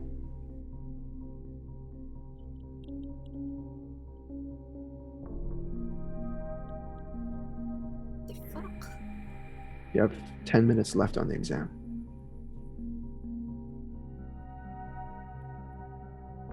It's just an empty blank page. It says follow the instructions below, but the bottom, or the main part of it, the middle and the bottom, there's absolutely nothing. It's empty. I look over to the other students to see if they're struggling too. As you look around, you notice that Brian is laser focused. He's on the last page, but he's just writing a few things down. Celia is confused. Frankie is confused. Chester is just paranoid at this point as he just kind of looks left and right, because Toledo has just threatened him earlier and he doesn't know what to do. But Kathleen is also just following the instructions on the last page.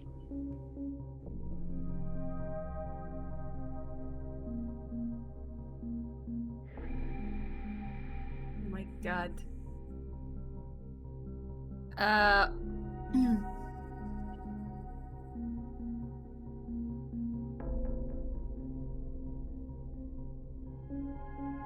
What the fuck? See if, like, at the corner of one letter, I see if I can drop a blood there and see if it activates anything. Yeah. So you prick one of your, your fingers and you drop blood. Yeah. Okay.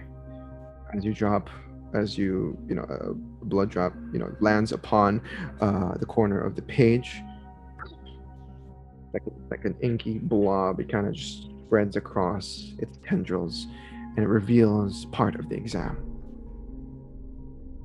See a few letters here and there.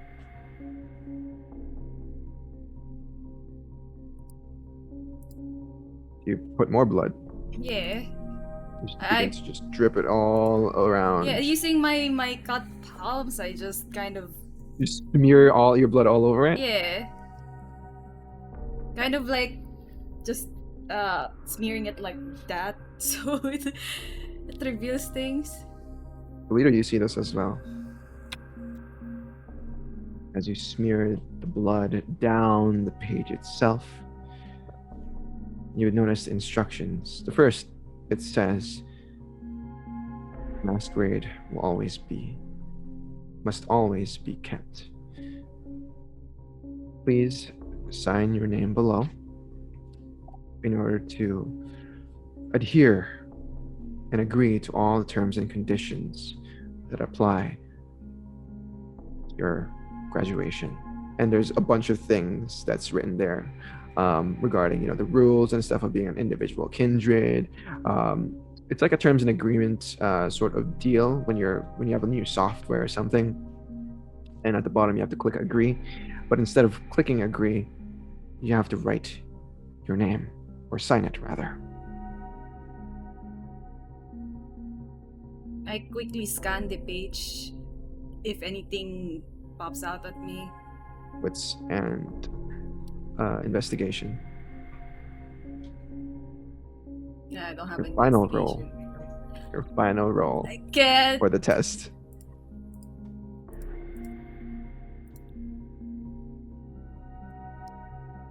What did you get? 0. Oh no. Did you rouse the blood? I can't. If I rouse my blood and I fail, I'm going to go in a hunger frenzy. What hunger are you at? I'm 4. You're at 4 You hunger f- right now? You frenzy after 5, so you could do one more. Oh, really? But there's blood in front of her though. Yeah. Oh, okay. You're just gonna take the zeros? Yeah, nothing pops up to you. Nothing strange occurs to you in this moment. You just gloss over it. You're just eager to get this exam done. And you take your pen and you start, signing the end of the contract. As you do, you see that the pen is not writing in ink. Or anything for the matter. What is it writing? It doesn't write. Then I use my finger to sign my name With your blood? You see that it takes hold. After you do, you see the last page of the paper kind of burst into flames. Well, it doesn't burst into flames, but rather it, just sizzles away and disappears. Can Tlit, I want to interrupt. I wanted to do something while she was doing the aggressive smearing of blood on the paper. Yeah, sure. Can Toledo walk by and just dip his finger and just get the littlest drop of blood on the tip of his finger when she starts doing that? Sure. Yeah, so while she's full on just covering the page, he's just gonna tap it with his finger, hopefully unnoticeably, then use taste of blood. Perfect. Okay. And as you do this, well, we'll get to that. But Scarlett, as you finish signing the paper, almost simultaneously, you and Kathleen and Brian, all your papers kind of just sizzle away into nothingness, into ashes, and as you flip the page over, you see that the examination paper, the title of it is now gone, and all the papers here are completely blank. It's almost like a whoosh of magic just took place, and it erased all of the things you did. then reveals in red letters, put the papers back within the envelope and hand it over to your teacher. Yeah, I do that. And then go over to Miss... No. I raise my hand. Hopefully to get Mhm. Father Toledo's attention. Mm-hmm. At Toledo's, you see her raising her hand. Assuming this is the end, I'll just drop Mhm. obfuscate at this point. Mhm. I'll be Yeah, standing absolutely. next to her. What All the done? What? How long have you been standing there? Oh my god. I've been walking around the room watching. I told y'all. Here, and then I hand over the envelope. You see Kathleen also raise her hand, and Brian as well. Frankie and Celia look like they don't know what to do as they're flipping over the page over and over. They don't know exactly what's happening. Okay. I'll start collecting them. Might be able to give myself a... Oh, go ahead. I was going to see if I give myself a paper cut on one of them. Now, while Toledo is doing that, I'm gonna hopefully Celia and Frankie are panicking and probably looking around and wondering. They are. I'd probably go covertly go show my my bloody hand and then go just gesturing at my blood. Perfect. As they look over, they, bounce back their eyes back to the paperwork, and they bite into it, and they just start doing the same thing you were. They kind of have the eureka moment, and they gasp and they start doing the thing. Their papers kind of do the same magical contract thing earlier, and they put it back into the manila envelope. They all raise their hands. Toledo, you collect all the envelopes and stuff after you break from obfuscate, and you hand them back to Miss Stewart. She checks her watch one last time as it hits the certain time, and closes the newspaper, puts it back on the table, and gives you a warm smile. Well done, Father Professor Toledo. Well, save the congratulations for after we grade them. Of course. He looks over at everyone, noticing that Chester is the only one that is not finished. How unfortunate. Well, I congratulate all of you for finishing the final task. And I would ask all of you to please have a pleasant night. You've all earned it. As for you, Chester, please stay behind. I'd like a private word with you. See Chester just shake his head. But all of you, I imagine, exit the room. Do you have any final words to say to Miss Stewart Toledo, or? Nope. Do you have any last words to say to Miss Stewart before you leave? Or do you just leave? Yeah, I'll just go with the others. Unless she needs Scarlett. something. Scarlett. I asked Miss Stewart, do you know anybody who knows about tarot card meanings? Magical things? By any chance? Just curious. Speak to me later, Miss Leanne. Come back in a few minutes or so, and I'll tell you all about our alumni. How's that? Alright. Thank you, Miss Stewart. Then I kind of walk out. You walk out. Notice that Fletcher has just arrived, and he is now in the courtyard. So,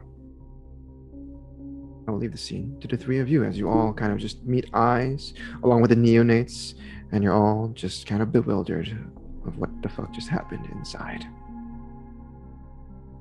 Can I do my taste of blood check? Or do we? Let's go ahead and roll that. Let's go ahead and roll that.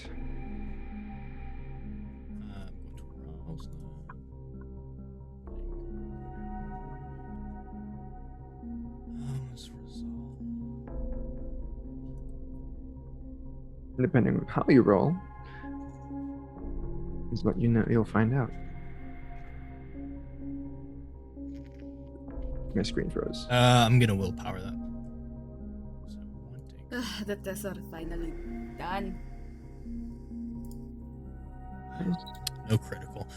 Yeah, I don't know if I would get anything necessarily that I was that interested in without the critical then, because I know what she is. I'm assuming her blood potency's 1, unless it's not. It is at 1. Yeah, that's all I'd really get. I was going for a crit, but if I didn't get it, I wouldn't really find anything of interest. Yeah. All right. Well, I'll let you know a few things during our break. But yeah, as you guys meet eyes, I'll leave the scene to the three of you. General. Sergeant, Mr. how are you this Wolverine? evening? Yes, just dandy.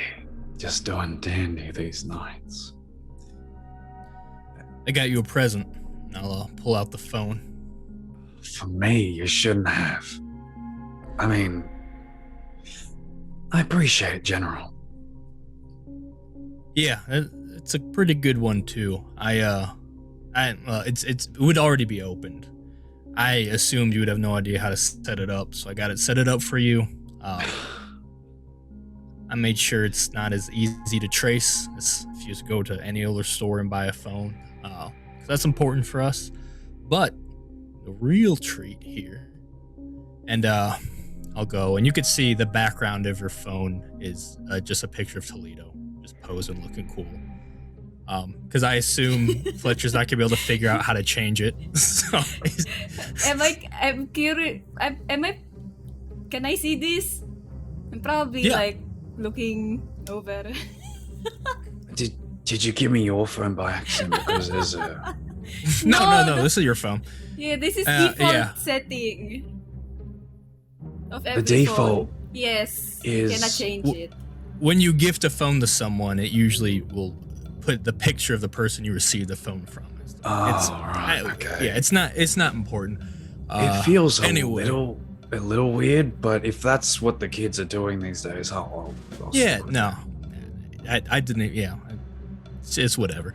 But the cool part here is, and I'm gonna open. I put like a walkie-talkie app on there, and I've already like added myself to it. Even you should be able to figure this out. There's a big button here. You hit this button to open the app, and then you hold this button, and then I'll hold it up to him, say something. It's like the real thing. Holy shit! And then That's you would the hear. ringtone. You would hear it on my phone. I would just hear your voice, and I could just talk back. So I was like, well, I'm assuming you could figure out regular phone stuff, but I know you kept talking about walkie-talkies. I don't really make those anymore, but there's an app, so we can communicate. The both of you notice that after you guys start fiddling around with the phone, it is now glitching in and out. Like it is flickering. Celia, go ahead and take a few steps away from us, please. Celia kind of looks offended as she was trying to look over I'm gonna the shoulder, You guys are and mean she to begins Celia. to walk away. You guys are mean to I'm- Celia. Very nice to Celia, but I'm Yeah, but trying to you use a just phone. asked- Why don't you guys walk away from us instead of asking Celia to walk away? You know what, Frankie, we don't need this. We're Scarlett, going. I with should have let you Sierra, fail we're the gonna- damn test so you'd be in there with Chester right now. So you better, chill out a little bit. By the way, I forgot what I was gonna ask Miss Stewart, but I got a tarot card death threat from on my bed last night. Ah, Is that a yes. euphemism for something? No, I literally have like I'm grabbing the stupid Whoa, card whoa, whoa. Oh, from there's a pocket from my jacket, and it's a tarot card of death. I think Oh, somebody's that's- threatening me. lovely. Who? threatening? You don't know who gave it to you? Just came Is there home anything written with it? and nothing. It's just this, and then I just showed them the tarot card. I really got you with that one. Really, sending cards. We used to do that a lot back in the day. What do you mean? Well, I'm just saying that if they wanted to threaten you, sending you a card probably ain't the right way to do it. Doesn't mean anything. Yeah, I mean that card. I mean, it obviously it can mean death, but usually it means more like the end of something. Could be the end of like severing ties with someone. You piss someone off. You piss a lot of people off. Maybe they're breaking up with you through a card. Is this about Damien? Ooh. What? No! Okay, I don't know. Damien and I are doing fine. Anyway, this is not about him. This is about the card. You know what?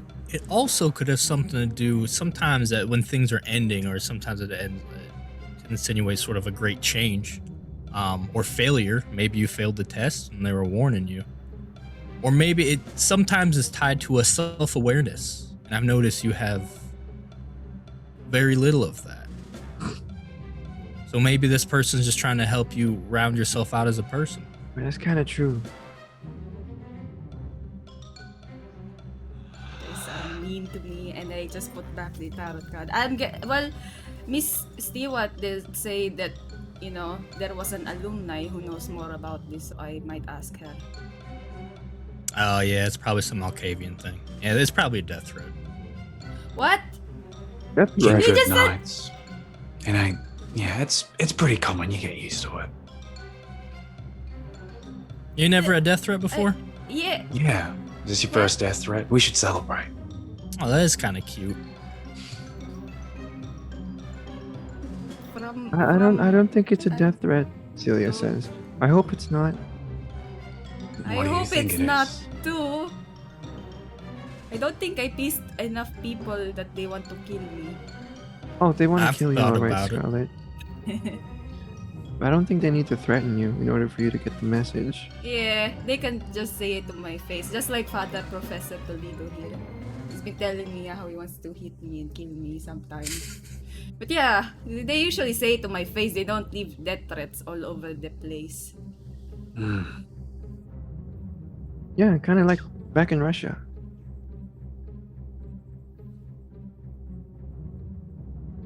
Yeah.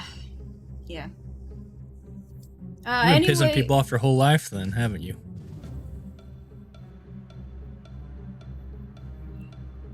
that's how I was raised, so Okay. it's the Russian way. It's the family. You know, I didn't even think. Are your parents are, I'm assuming, alive? You're young. What's with the random question about my parents? Yeah, Scarlett, you said never that's tell us how about you- your family. Yeah, you just said that's how you were raised. So your parents think you're dead? Do they? I'm assuming they don't know what happened. No, yeah,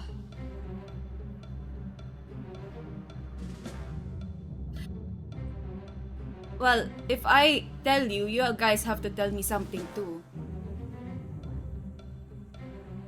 Deal.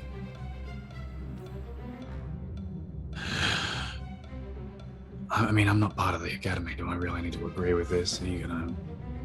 Oh, come on, tell just- us more about you, Sergeant, Professor, Father, right? I want to Just know, call especially him about Max. Mr. Logan. Fine. Just Fletcher.